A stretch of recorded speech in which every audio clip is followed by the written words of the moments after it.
Hi, welcome to the F1 Time Portal, a Formula One history podcast started by two Formula One aficionados. I'm your host, Rosa. And I'm the Godfather host, Luigi. And today we're taking you back to the 1970 season where we're actually going to do a race review. Episode 1B. So let's go. Who did you say? The Godfather. Did that come out in 1970? It came out in 1970. Yeah, that's what Google said. I hope Google's not making a liar out of me, but I thought it came out later than that. But yeah, me too. Yeah. Oh well, but people have to correct us later. Good movie. Not sure how it relates to Formula One. Oh, The Godfather. The inspiration was Enzo Ferrari. It could be Bernie Ecclestone too. Too early for him. Too early. Oh, well. Okay. All right. Let's get on with the race review, shall we? Yep, let's go. So, race 1 of 13, ready to go? South African Grand Prix at Kyalami, as it usually is, or I think it always has been. March the 7th, 80 laps. There's 23 drivers in this race, 3x2x3 grid formation, and the weather on the race day was very hot. So we start the season with, it seems, everything new that Rosa and I have been through. Not all the changes happened on race 1, but a lot of them did. Many driver changes, and nearly all of the teams fielding new cars, as described in our opener. Yeah, so as we said, there's 5 new March 701s on the grid. And we're not going to go through them all again, but there's 2 factory ones, 2 Tyrrell ones, an Andretti one. So there's heaps. Yeah. And so during the practice weekend, many cars faced the typical teething problems that generally go with a debut car. And these niggles affected defending champion Jackie Stewart, among many others.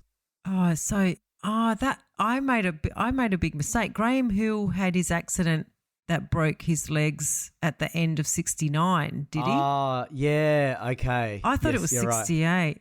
Yeah. For those of you listening, we get a bit mixed up when we're recording these episodes. Not always in the right order, by the way. We're trying to do it in order now. Yes. So, he was limping to his car, his Rob Walker Lotus Alpha Tauri B-grade car, to try a few laps. He was limping and, but he actually it wasn't great. He set the 14th fastest time, which isn't great, is it? And this is 1970, so braking leg recovery wasn't scientifically as good as it is now. Yeah. In fact, he's probably driving with casts on both his legs. Knowing these guys, yeah, probably. So on the first day of practice, Holm in the McLaren and Rindt in the Lotus set the fastest times. And on Thursday, Stewart was determined to make amends for a slow start and very quickly set a time of 1 minute 19.3, which would prove to be ultimately good enough for pole position. However, he was somewhat brazen in taking the afternoon off as he watched the others try to get close to his time, with Eamon in the March actually matching the time to slot into second on the grid. I wonder if he was starting to get worried. Yeah. And Jack Brabham in the Brabham setting a time of 1 minute 19.6. So nobody else could get under 1 minute 20. Well, his confidence just about backfired there, didn't it, for Jackie Stewart? Yeah. Taking the afternoon off. But anyway. It's a big move. It is a big call. Give him points for that, at least for the So Graham Hill persisted and set 19th fastest time, with many clearly impressed with his perseverance. Oh, good on you, Gray. Yeah. Oh, no. Pulling a Gray. That sounds like it's going to stick. So on Friday, very few drivers were able to improve their times, with Rindt being the only one to get under 1 minute 20. He qualified 4th on the second row besides Ickx in the Ferrari. So to race start, Stewart and Brabham battled for the lead, but it was Rindt who caused considerable drama. Yeah. Remember, this is the guy that, what did Hill call him? It was like driving against your mortal enemy, than a teammate. And just quickly to go back to Gray's comments. I mean, he was teammates to Jim Clark. Yes. And he said that about Jochen Rindt. You know what I mean? Yes. Yeah. So to the race, Rindt tried to cut across Eamon from the outside line, but as he did so, he caught the left nose of the March. Next thing he knew, he was riding over Brabham's left front wheel and spun. I don't know if I've explained that well, but it sounds like a bit of mayhem from a race start. It sounds like he did try to do a bit of a bold move and he caught the car in front of him. Yeah. So this caused all sorts of issues and other drivers took evasive action. Is this a nonsense start or do we have a new term for this? Because it's not a nonsense start, but he did something pretty stupid. I don't know. It doesn't sound like it's a stupid move. It could have just been a little accident. Yeah, you do one little thing, you touch a wing, and then it has a domino effect. But a nonsense start is more like too much wheel spin. Start. Yeah, that's right. You've missed a gear or you just missed the lights. We've seen people miss the lights. That's right. The question is, do we need a new term for someone that does something crazy? Yeah. Do you get what I mean? Like a crazy aggressive. It's the Verstappen. I was going to use kamikaze. Yeah, okay. But, we can go to Verstappen if you like. No, let's not go there. It might upset quite a number of our listeners. Yeah, we don't have many Dutch ones. Yeah. I think the kamikaze is good because it's do or die. Yeah. It's okay, high risk. It took till 1970 for us to really start seeing that. Yeah. We don't see too many of those at the start. Well, the gentleman era is over, Luigi. Oh, the survival era, you mean? Yeah. So it was pretty messy and there were amazingly no retirements and it allowed Stewart to pretty much storm into a 2-second lead while poor Brabham, who was battling for the lead, fell back to 6th place. What about Eamon? He was the one that seemed like the innocent party of all of this. Where did he end up? Yeah, he ended up way among the tail enders, along with Rindt. So at least Rindt took himself down as well. Yeah. And also Holm was impacted by, the carnage and who's in the way. He qualified 6th and was now in 10th place. Yeah. So this made for an interesting first few laps as the quicker drivers clearly out of place attempted to regain their lost positions. That is always exciting. Yeah. So one of those on a charge was Brabham. And by lap 6, he had actually moved his way back up to 2nd place, which is pretty good. Yeah. But by then, Stewart had already moved ahead by 6 seconds. So he obviously took full advantage of not having the people around him on the grid there, Well, that's pretty good for Brabham. So apparently he had planned to retire before the start of this season, but he failed to get Jochen Rindt to join the team. So he had to get back into the cockpit as a driver. So you've been saying a few times, Rosa, that Brabham's going to retire now. He's going to retire now. Yeah, and here he is trying to retire. And he can't even retire. That's right. It's because of you. It's because you keep telling him that he can't retire. And we can pin this moment for later in the season. Okay. For other reasons. We'll call it the Brabham Rindt retirement sliding doors. Okay. Incident. Yeah. Incident. Okay. Yeah. So Brabham was very driven to right the wrongs of the race start, and by lap 20, he not only caught Stewart, but even passed him for the lead.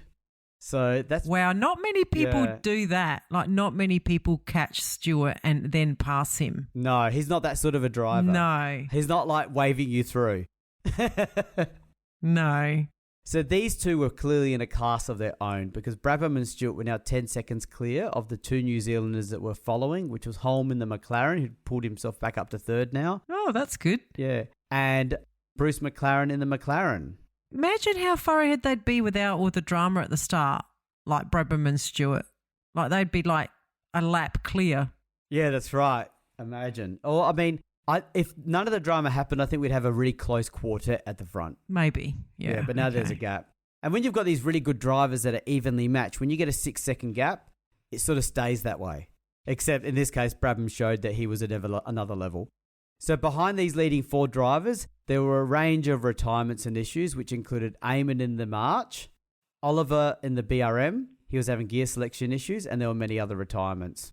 So by half distance, Brabham had now pulled out an 8-second lead ahead of Holm, who had since himself caught and passed Stewart. Wow. This is, you know what it is? Because Stewart's in a different car, isn't he? He's not in the Matra, he's in the March. Yes, and he's probably getting used to it. And your first time in that car and all that sort of stuff. Yes, yeah. So not a great start for him in that Matra, but anyway. Even McLaren was on track to pass Stewart, but he retired with engine issues. That's not meant to demean Bruce No. McLaren, by the way. No. But like I said, Stewart is never in this type of position in a race. Like that's not what we hear. It's been a long time because he's been a contender since 68. You know, that's right. So not a great start for the defending champ. No. Yeah, and tyres seem to be playing a pivotal role in this race, as Stewart was in the Dunlops, and it seemed like they were no match for the Goodyears of Brabham and Holmes' car. So interesting. So a bit of a tyre war going on here. We don't really talk about the tyres too much. It's a side mention here. It is, and it's too hard to keep track of if we had to mention what every car was driving and the tyres. Like, it's too hard. We keep saying we're going to do a special tyre episode, so we will do that. So at the 60 lap mark, Brabham was 10 seconds clear of Holm and 15 seconds clear of Stewart, with the exception of Surtees in the McLaren. I think driving the McLaren chassis. Yeah, he was driving the McLaren chassis. Yeah. Beltoise in the Matra and Rindt in the Lotus. So he's recovered himself as he was right at the back. Everyone else had been lapped and the field was down to 13 cars. Okay, it's becoming a bit of a boring race now. Yeah. So it seems, but with 8 laps to go, Rindt's engine gave up, which lost him a certain 5th place. And of interest was that Hill amazingly persisted, and despite what he qualified 19th, finished in 6th place. Oh, wow. Which was, considered amazing given the conditions of his legs. Yeah, okay. Got it. Okay. And lastly, this would be Mr. Jack Brabham's final Grand Prix victory at the age of 44. Wow. So he was the last driver to win a Formula One race over the age of 40 until Nigel Mansell at the 94 Australian Grand Prix. Wow. And he was not 44. He would have been probably just 40. Yeah. Yeah, I'm guessing. Yeah. And Louis, this is Mario Andretti's 3rd year in Formula One, and he has had 5 race starts, 1 from pole and 0 finishes. He has had to retire every time. And he's a big name. I know. In the US, I mean, he becomes a big name in Formula One more so than he already is. But in the US, he's a legend. I know. So it's like, I'm surprised he persisted with Formula One. So am I. Given this start, it's amazing that he actually becomes like a big name in Formula One. But anyway, there you go. All right. So at the end of race 1, we've got Jack Brabham on 9 points, Denny Holm on 6, and Jackie Stewart on 4. And on the constructor side, we've got the Brabham on 9, McLaren on 6, and March on 4. Okay. So now we're up to the second race of the season, the Spanish Grand Prix. It's at Jarama, right? It's pronounced that way. April 19, 90 laps, 24 drivers, a 3x2x3 grid, and the weather was very hot. So the Spanish Grand Prix is back at Jarama this year. Last year it was at Montjuic Park. Do you reckon that's how it's pronounced? Yes. It's spelt Montjuic. Yeah, I don't think it's Montjuic. Yeah. Yeah. So the organisers again limited the field to 16 entrants, which was allocated to the world champion and the number 1 drivers of the works teams. So this is where we have a bit of fun. Yeah. Okay. This leaves 6 places for the remaining 12 drivers to fight over. Oh, no. So now the drivers know who is the number 1 of the team, even if they knew that or not. Like they now go, okay, it seems I'm the number 2 driver. That's nice. Yeah. Some teams might have trouble with that, especially in 2024 and 2025, Louis. Like, who's the number 1 driver in, what's a team that doesn't do it? Ferrari don't do it. Oh, yeah. Or Ferrari don't do it, but if they had to nominate between Leclerc and Hamilton, I think they'd do it by track. Yes. Like Hamilton would have it in Britain. Yes. Charlie would have it in Monaco and Italy. Yeah. Anyway, but it's not like the other driver's not going to qualify. But anyway, but it would be fun if they changed it race by race. It'd have a bit of a dent on your old ego, I reckon, as a Formula One driver. Yeah, but funnily enough, they do deal with that in modern era of Formula One. They don't exactly say you're number 1, but what they try to do is, how they say the first driver that goes out of the pits. They always alternate. And they get very pedantic. Oh, it was he went last session. Why is he going first this session? They do. So yes. they really make it as equal as they humanly can. It becomes so petty, really. But anyway, we think it's petty, but it probably makes, point It makes a lot of sense. 0.001 of a second difference, and that is all the difference they need. Yeah, it's the excuse they'll use. So what makes the Harama fiasco worse is that there was chopping and changing as to how the grid was finally being worked out while they were doing it. Okay. So initially they held special extra practice sessions solely for the purposes of sorting out the 6 drivers out of the 12, but not for grid positions. What? So it's difficult to understand, but there was changing of minds overnight, and suddenly the drivers who had set good times had them disregarded.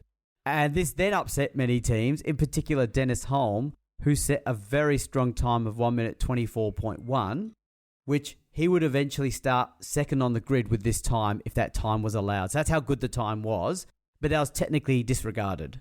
This is ridiculous. It sounds nonsensical. Who's doing this? Is it the race organisers or is it the CIA or FIA? It must be the race organisers at this point. I don't know. This is why people like Bernie Ecclestone took over the sport and fixed up all this randomness. Yeah. So, but it does get even worse than what I've already said. Oh, no. So on Saturday, when Saturday practice started, in a total state of confusion, while the practice was taking place, the team managers and officials argued at the same time as their drivers are out there, No. So while the drivers were getting on with it, the new Lotus 25 was gaining a lot of attention. Okay. While they were not performing on the track, their visual appearance with their side pods was quite striking. Oh, okay. So this is recognised as one of the most dynamic looking cars. Like if you're not driving or in bed asleep, wake up. You have to look up this car. So when you see it, it is, like Louis said before in our opening, it is very much the bones of an F1 car today, and you can clearly see the shape of it and how it looks. It probably looks a little bit more cooler than the ones of today. Like it's a bit edgier. It's a bit sharper. Yeah, it's more radical and like in your face, yeah. And when you look at it, make sure you look at the 1970 season on track because then you see the context of where it's what it's competing against. Yes, yeah. A little bit like when the W196 took to the track and all the other cars were like the toothpaste tubes and there was this like space age sports car sitting on the grid. I think we saw photos of that. It looks so weird. It looks comical. Yeah, it does. It's like not allowed, No. Yeah, so that was pretty amazing. It's pretty amazing to check that out. And when you listen to people talking about the greatest Formula One cars of all time, a lot of people refer to the Lotus 72 because it was such a big step change. We also had the debut of the new McLaren M7D with the Alfa Romeo engine, and this did not perform too well as we the sort lemon, of yes, yeah, could have been a masterstroke, but no. So while all the drama of qualifying times was playing out, Jack Brabham in his Brabham Ford set pole with a time of 1 minute 23.9, followed by Holm, then Stewart in the March Ford run by Tyrrell. Okay. Yeah, so then during the last final 30 minutes, a circuit was set aside for the 12 drivers who were trying to qualify. Oh my gosh, so this is so they still don't have the whole grid qualified? No. Yeah. Oh, okay. Well, this must be what the team managers and the organisers were fighting about, perhaps. I know. So with this special qualifying session in play, there was 10 minutes to go with Courage in the De Tomaso Ford, which is the Williams, crashed and damaged his car. And this not only stopped the extra session, so there's the session gone, but enabled Oliver and the BRM to qualify as his car needed lengthy repair. And the time required to reopen the track gave enough time for him to get his car fixed and get 10th on the grid, which is pretty high up. What the hell? This is weird. This is farcical. No, and it doesn't end. On race day, confusion crept in as it was suggested that the non-qualifiers might be allowed to start in the race after all. No way. What? That's nuts. That is nuts. What a waste of time. Everything, you know? Yeah, a waste of 2 days. Yeah. Yep. A form was signed by all interested parties to confirm that there was no objection and all the cars lined up on the grid. Okay, so there was a lawyer somewhere there. Everyone Yeah. everyone has to sign a waiver that it's all okay. Yeah, and then the CSI members, the FIA Okay. of the time, their members stepped up and advised the race organisers that they were not allowed to infringe on their own regulations. What? Yeah, so the argument started up again, and the drivers that did not qualify were wheeled off the grid. Oh my God. That is crazy, Luigi. I know. It's just, it's like amateur time. Yeah. So, finally, the race started after a 20-minute delay, with those drivers not on the grid now. Stewart immediately charged into the lead from third on the grid, with Holman Brabham tucked in behind. Oh, can I just mention, let's not forget, Brabham got pole. Yes, he did. Mr. 44-year-old That's wins his right. first race, gets pole, and people are probably looking across going, what's he on? You know? Weren't you meant to retire? Yeah. And Rindt's probably thinking, damn, you know? Yes. So anyway, Stewart in the lead with Brabham and Holman Brabham tucked in behind. Then disaster struck almost immediately as Oliver's BRM had brake failure and he collided with Ix's Ferrari. Both cars exploded into flames, so much for the bladder thing, and as the fuel tanks ruptured. So fortunately, both drivers escaped serious injury, with Ix suffering burns to his arms and legs only. Yeah, that safety bladder is really not doing its job properly, is it? Like, gosh, is this the second race of the season? And the safety second. bladder called into action, big failure. And Oliver, like, he only just managed to qualify, like actually qualify, not like he's actually in the race. And I'm assuming the race kept going though, of course. Of course it Yeah. did. You know, nothing can stop a race. Nothing Except, what do we say will stop a race? An earthquake. That splits the track. Yeah, that's right. The only thing. Yeah. So the leading trio of Stewart in the March Tyrrell, Holm, McLaren, and Brabham continued. We should say brum brum because we know We've said that before. We said it before, but what I mean is we've got to start saying it now because we know we're not going to soon. We're not going to be able to. Because he's obviously trying to retire, so we've got to say it. But on lap 10, Holm had some technical issues which slipped him back and ultimately into retirement. And Rindt in the exciting-looking Lotus 72 also retired with ignition trouble, and Aben dropped out with a misfiring engine. Lotus looking good, but not performing again. Like, I have to say, I'm just going to have to say that I feel a bit sorry for Rindt. He's had kind of like bad timing luck through his career with making moves to teams at the wrong time. Like, he spent 3 years at Cooper in the 60s, and they were really not competitive, finishing behind Lotus and Ferrari and the Brabhams, a Brabham Repco team. Then he went to Brabham in 68, and Brabham, remember, had just won 66 and 67, and they did nothing in 68. And then he went to Lotus in 69 and he had that really bad crash and a lot of retirements. And now this year he's also not starting well in the looking good Lotus 72. Like, I feel a bit sorry for him. I feel like his potential has never really been reached as a driver. But having said that, a lot of people recognise his talent. So he was a sought-after driver. Yes. So even though he's not getting the results, it was seen as... Yeah, everyone wanted him. Like, Brabham wanted him back in his team, but he's just like, I feel sorry for him. And Graham Hill doesn't like him. Yeah, and he lost a friend. Yeah. I don't know if they ever were friends, but anyway. No, I don't know. It doesn't sound like it. No. So this meant that Stewart was still leading from Brabham because Holm had retired, but now Beltoise in the Matra was third, and he was trying to close the small gap to Brabham. In the meantime, Pescarolo in the Matra was fourth. So we've got a few sort of what I would call midfield drivers that are getting out there now. I'm surprised you're mentioning these drivers, Luigi. I know. I agree with you now, Rosie. The things we've said offline. And McLaren was fifth, leading a battling group that included Surtees and Andretti in the STP March.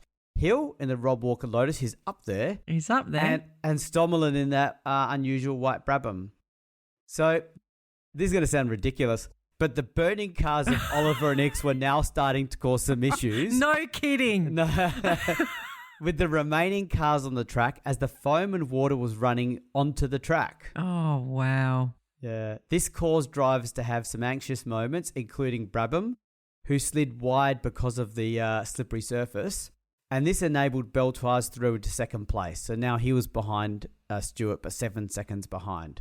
But it's just insanity that they have left 2 burning cars on the track for a start, right? And then that all of this runoff of the foam and water is on the track. Like, even if you look up pictures of this, the fire brigade people are right on the track while the cars are racing. Like, nothing stops.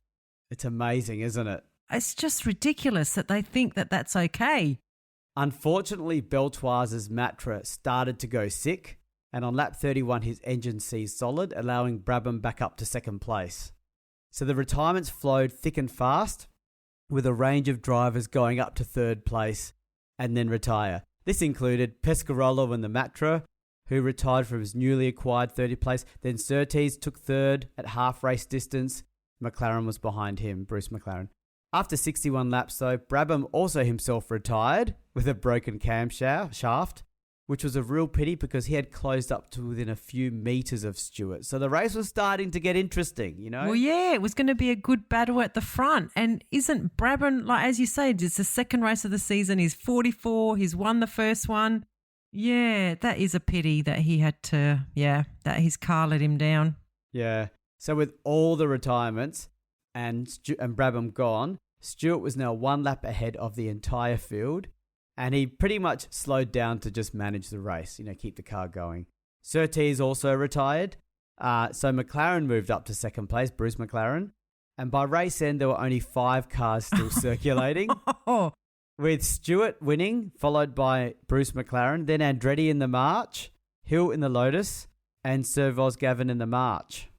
So a couple of things. That's a pretty good effort from Surtees, although, he's still not in his own car, is he? He's in the McLaren. And a good effort from Graham Hill. Andretti's first race finish, and it's a podium. Not bad. Maybe that's what made him think, I'll persist with this, Yeah, it's his 6th start, and he qualified 20th in this race. So, the time he finished on pole, he couldn't finish, but he starts 20th, and he's on the podium. Yeah. And look, and again, there's only 5 cars that finished, but however, they did not let, 6 cars or 12 cars? How many cars? 12. 12 cars. It's always like this. The tougher they are with the car starts, the less cars that will finish. Yeah. That's the rule. It's sort of a bit common sense too, isn't it? Anyway, so after all that craziness, we've got Jackie Stewart on 13, Jack Brabham on 9, Denny Holm and Bruce McLaren equal on 6 points. And Andretti on 4 points. He's in the top 5. Little American flag on there. Yeah. And on the constructor, we've got March Ford on 13, McLaren Ford on 12, Brabham Ford on 9 and Lotus Ford on 5. And the poor old Matra team on 3 points. And I'm a bit confused about that March Ford on 13, which March? I think it's, I don't know. Do you know what I mean? Is it the Works? I don't think it's the Works team. I think it's no. Stewart. It's Stewart. Because remember, he's in a March yes, Ford. He's in a March Ford, yes. So but there's 5 March Fords on there, though. It's the customer March because they're a Tyrrell team, aren't they? But I don't. I'll make a bet that's Stewart. But look, probably. we don't really care that much about it. Yeah. But yeah. Oh, okay. Well, we might leave it there, Louis. That's been a big action-packed first part of 1970. We'll come back for part 2. Yeah, will that Lotus 72 get its act? Will it start to perform as good as its looks? Yes, good question. Good question. We'll be back to answer that next time. Bye.